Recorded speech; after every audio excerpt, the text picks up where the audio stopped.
Fala galerinha das minhas redes sociais, o meu nome é Felipe Martins, às quartas-feiras usamos rosa e também falamos de relacionamento. E hoje eu vou falar para vocês de um assunto um tanto quanto delicado, que é o quanto os nossos pais interferem em nossos relacionamentos. E eu não tô falando daquela mãe ou daquele pai que fica dando pitaco, comentando as coisas, e não. Eu vou chegar nesse ponto, mas antes eu vou falar de outro tipo de interferência. Um amigo meu da faculdade, né, ele fala que quando a gente é criança, a gente se mete no meio do pai e da mãe da gente. Porque a gente quer a mãe pra gente, né? Que criança que não quer a mãe. Então a criança dorme no meio do pai e da mãe. E aí, pra gente ter a mãe, o que é que a gente geralmente faz? Imita o pai. E a mesma coisa ao contrário em relação à filha. Esse amigo meu, né, chama Freud, e eu falei assim, de uma maneira muito simplificada, resumida, o que é o complexo de Édipo. Eu não vou entrar em teorias porque eu não estou aqui para dar aula ainda. E assim, né, gente, a gente aprende a ser como papai e aprende a ser como mamãe. Não somente disso, né? O que é que acontece? A gente assistindo essa relação, a gente perpetua isso ou não. Tem gente que se livra, presencia certas coisas desprazerosas, que não deixa a criança confortável, né? E ela decide tomar uma outra direção. E tem gente que não, que repete o relacionamento dos pais. Por isso que a gente sempre escuta, a gente sempre acaba com alguém parecido com o nosso pai ou com a nossa mãe. É normal isso, tá? O que é que a gente tem que tomar cuidado quando a gente fala nessa questão? Primeiro, eu já falei isso milhares de vezes e eu vou repetir de novo. Eu não estou aqui para falar que a sua relação é errada, que a sua relação é certa, tá? Eu estou trazendo provocações, reflexões, para a gente poder pensar na nossa relação, primeiro com a gente, depois com o outro. Seja lá qual for essa relação, se é família, se é namorado, mas o nosso foco aqui é no relacionamento afetivo, ok? Então vamos pensar o seguinte, se lá quando eu era pequeno eu aprendi como, né, eu aprendi a imitar o meu pai, a ser como meu pai, vou falar da minha experiência, o que é que eu posso ter aprendido? A gente tem que entender que a gente vive hoje numa época diferente dos nossos pais. Então algumas coisas que a gente aprendeu lá, que naquela época parecia certo, vocês sabem muito bem das coisas que eu estou falando, nessa época não é tão aceitável, né? Eu estou falando do que, gente? Uma época onde era comum a mulher ser empregada, mãe, né? Empregada do lar que eu tô falando, cuidar do marido como se ele fosse um filho extra. E era normal isso lá atrás? Era. Era bom? Pra mulher nem sempre. Nem toda mulher tem esse sonho de ter uma família e de cuidar do marido, né? E aí na hora que ele chegar em casa a janta tá pronta. Se você tem esse sonho, tudo ok, não tem nada errado. O que a gente sempre fala é que quem tem um sonho diferente, porque essa pessoa possa ter esse sonho sem que ninguém incomode ela, né, gente? Vamos combinar isso.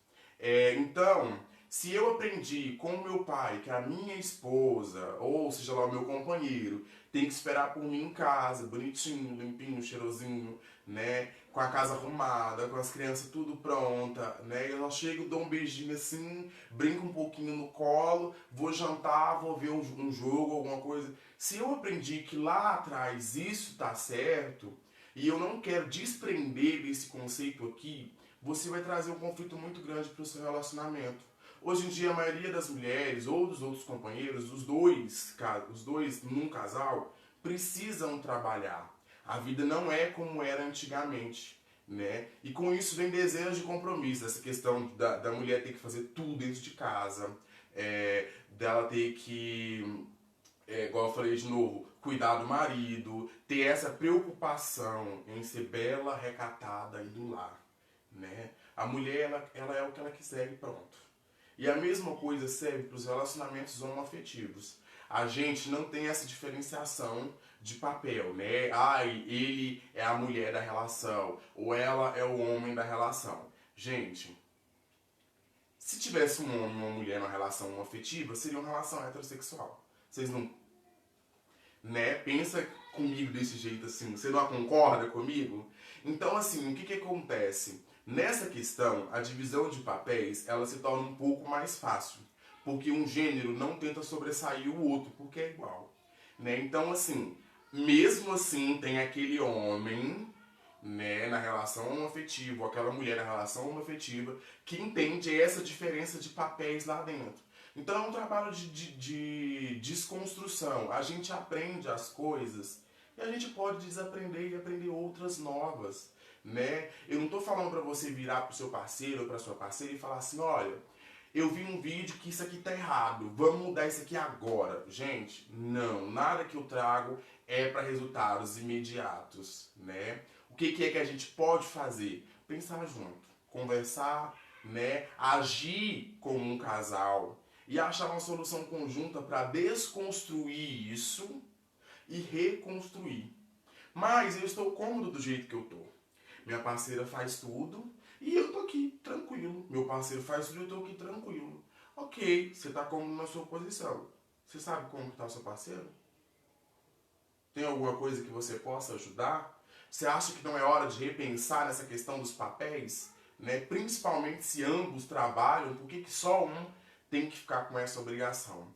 Essa é uma das coisas assim que a gente aprende com as relações dos nossos pais, que é muito nítido. Essa questão de diferenciação do papel e obrigação de cada um, que era ok naquela época. Para essa a gente tem várias discussões aí nesse movimento aí, grande e lindo, que é o feminismo, né? Que não se trata da mulher ser superior ao homem, mas igual, tá? Então, gente, quem pensa que feminismo, é a mulher que quer ser mais do que o homem. Não, gente, ninguém quer ser mais que ninguém. A mulher quer ser igual, ela quer os mesmos direitos, ganhar os mesmos valores, ocupar as mesmas posições, porque elas são tão competentes quanto a gente, se não mais, né?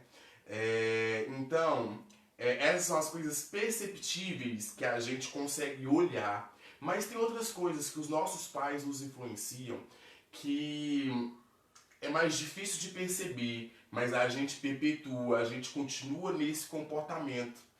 Por exemplo, meu pai é muito grosso com a minha mãe. Minha mãe nunca falou nada, nunca reclamou, continuou lá dando beijinho, né? Gente, só porque ela está ok com aquilo não quer dizer que o que ele faz está certo, né? Então a gente aprende com nossos pais dezenas de coisas, como ser grosso, a gente aprende com os nossos pais a bater, a gritar, né? Quando a gente apanha de nosso pai, de nossa mãe, e eles falam que eu estou fazendo isso para o seu próprio bem, a gente começa a confundir violência com afeto, né? E aprende a ter relacionamentos onde a gente se machuca, mas é pro nosso próprio bem, não é mesmo? É porque a pessoa gosta da gente, não é mesmo? A gente aprende isso também. E olha que interessante, nessa perspectiva, se toda vez que minha mãe me bate, ela fala que é pro seu próprio bem, tá doendo mais em mim do que você, você vai virar gente, ela atrela alguma coisa positiva àquela violência física, você vai escolher lá na frente um relacionamento onde você vai ser abusado, você vai apanhar, né? Às vezes nem sempre fisicamente, mas verbalmente, porque você entende que o afeto vem junto com a violência. E olha o tipo de parceiro que você vai escolher, né? Nossa, então, peraí, quer dizer que até nisso os nossos pais influenciam? Gente, demais da conta, demais, vocês não têm noção do quanto. Quem aí, por exemplo, já viu a mãe chorando no canto, né? Dá aquela dor no peito, é uma angústia que eu particularmente detesto sentir. Mas pensa bem, a minha mãe chora no canto, escondido do meu pai, escondido de todo mundo, né? E aí o que eu vou aprender a fazer? Engolir o meu choro e chorar escondido. Reprimir emoções. Eu vou ser uma pessoa que vai ter depressão, uma pessoa estressada, uma pessoa cheia de problemas porque eu não consegui me expressar. Por quê? Minha mãe não tinha voz na relação. Eu aprendi com ela que que a gente não pode falar, a gente tem que esconder o que está sentindo, colocar um sorriso no rosto e fingir que está tudo bem, mas não tá, né? Então isso também a gente aprende, olha pra você ver, isso pode até, ao contrário da situação que faz a gente escolher um parceiro violento, isso pode fazer que a gente nunca tenha um parceiro.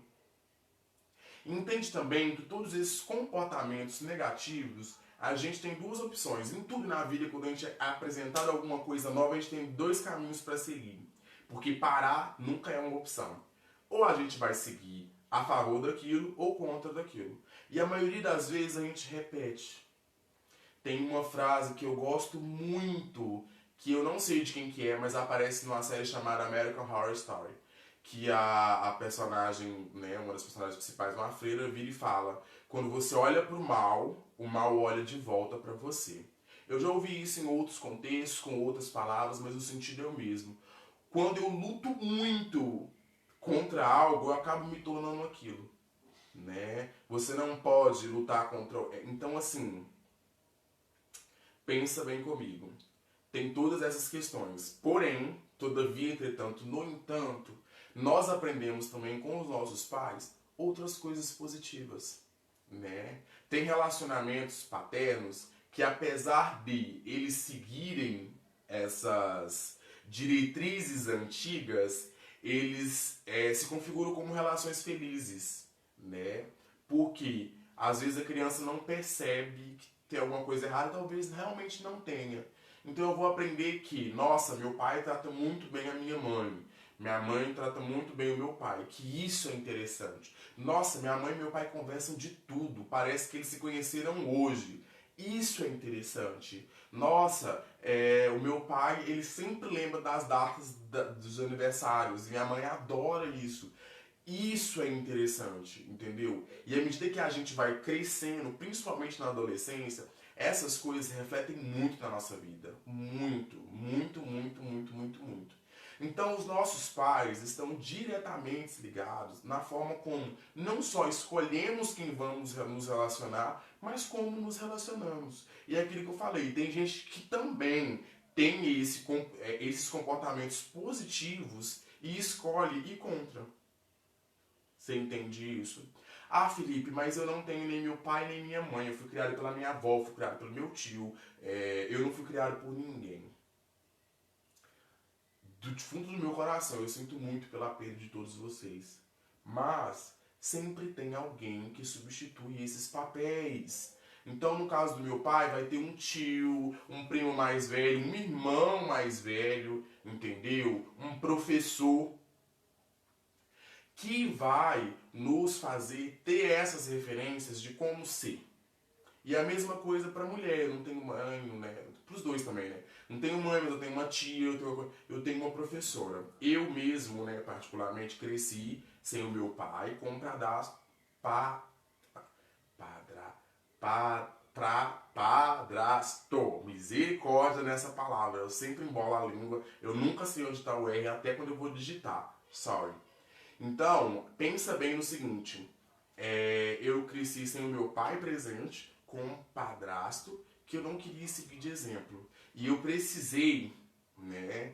Isso aí eu não percebi na época, eu me identificar com outro homem. Eu tenho um tio que eu amo de paixão, entendeu? Ele é desse relacionamento antigo, onde ele trabalha, a esposa fica em casa o dia inteiro trabalhando, cuidando. Ela chega, ela lava roupa, ela faz comida, ela faz marmita.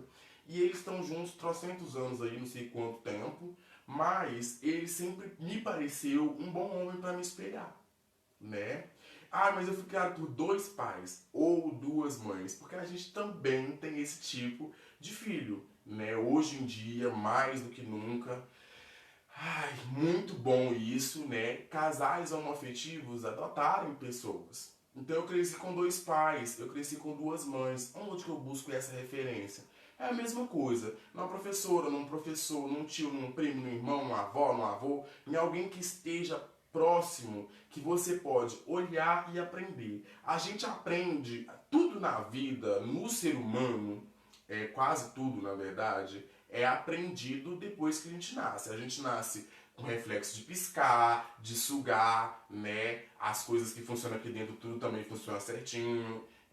Ouvido ouve sozinho, ninguém aprende a ouvir. Ah, eu nasci, não sei como que eu ouvi, me ensina, não tem isso. A fala a gente aprende.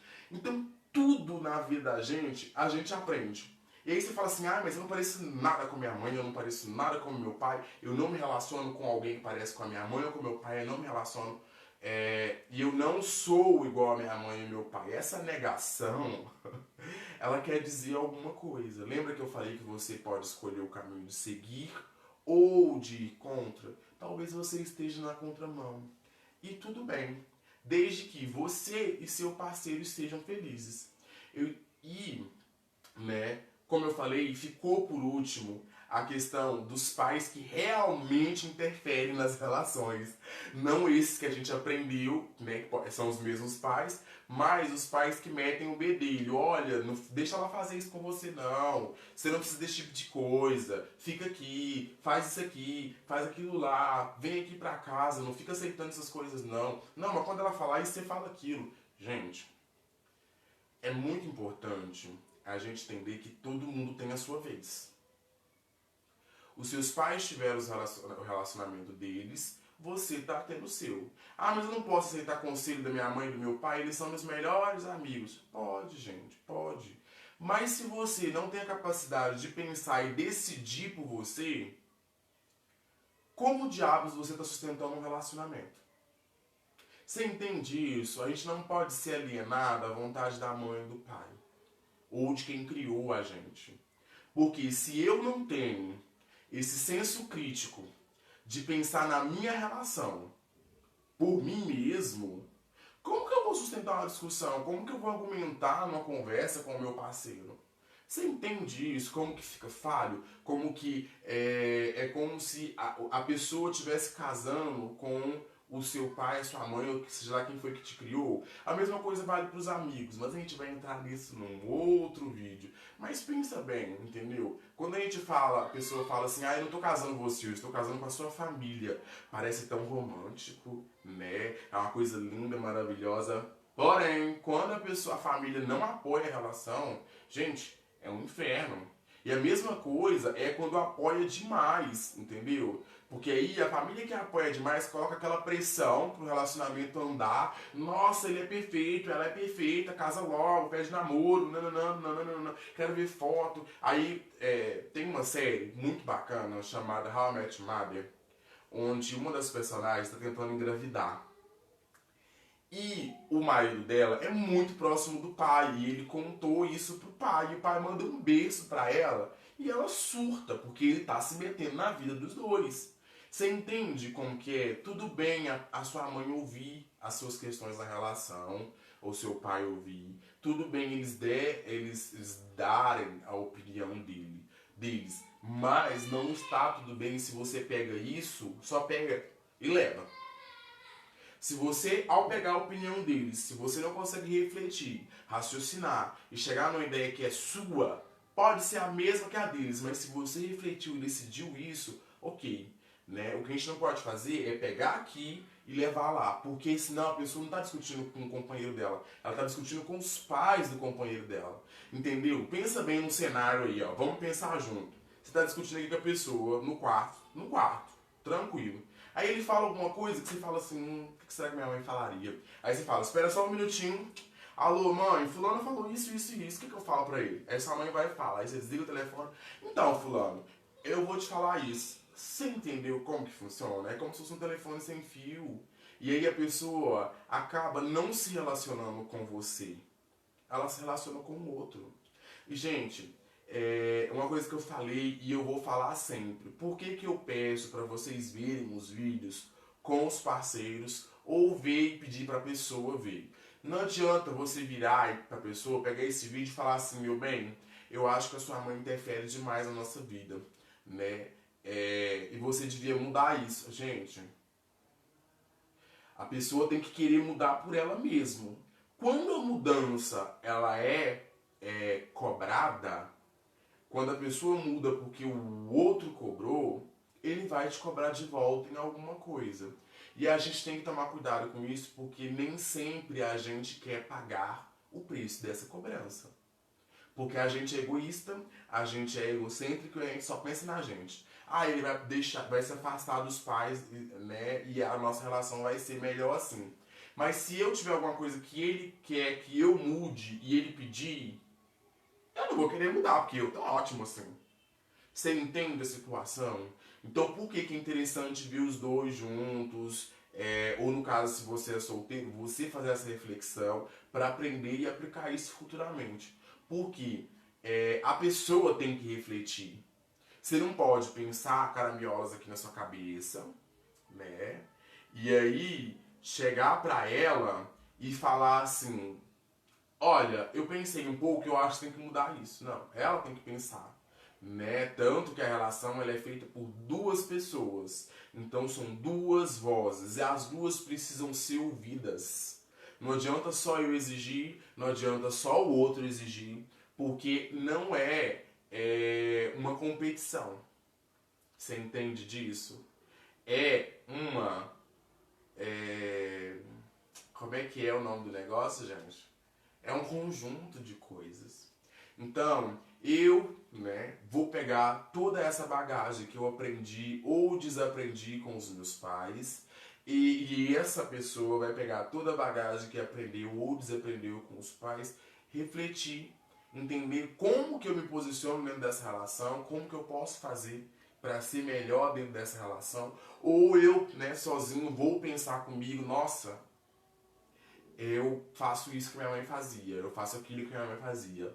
Tem um meme muito forte rodando pelas redes sociais ultimamente, que é aquele que fala assim, nossa, minha mãe reclama de mim naquilo que eu sou exatamente igual a ela. E é bem isso, entendeu? Então a gente vai refletir conosco, no nosso íntimo, para poder crescer como indivíduo, nessa relação gostosa que a gente tem que ter com a gente mesmo, e com o outro. Seja assim, os nossos irmãos, primos, amigos e o escambau. Porque a gente leva esses traços de relação pra tudo, né? Principalmente se a gente achar que tem alguma vantagem. Porque, ai, meu pai era extremamente grosso, falava extremamente alto, bruto que só, mas ele tinha tudo que ele queria. Nossa, extrema vantagem. Você é assim, entendeu? Com tudo. A gente generaliza essa questão com tudo. Tudo que envolve afeto, eu vou agir desse jeito.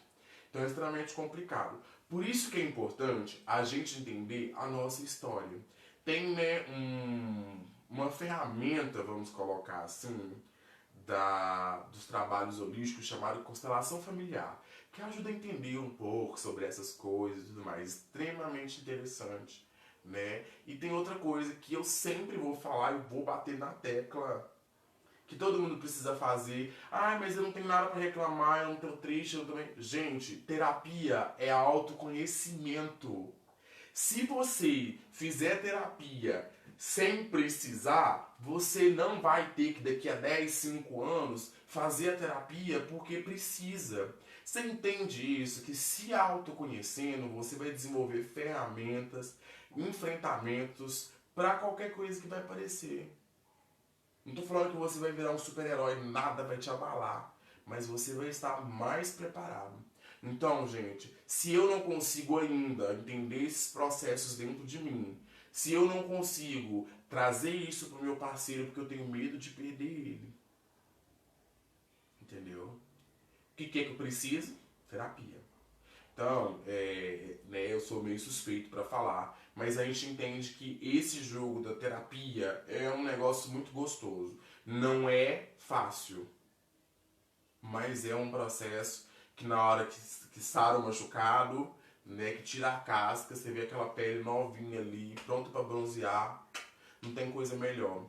Então, galerinha, o que eu tinha para trazer para vocês hoje a respeito de como os nossos pais interferem em nossos relacionamentos é isso. Eu espero que vocês tenham gostado. Me sigam no meu canal do YouTube, se inscrevam lá, dê like nos vídeos, vejam todos. Nós temos 6, com esse vão ser 7. É só pesquisar Felipe Martins, às quartas-feiras usamos rosa, né? E lembre-se sempre de uma coisa: um coração quebrado é a mesma coisa de que um vidro. A gente não consegue colar de volta, mas a gente pode fazer um lindo mosaico. Beijo e até a próxima.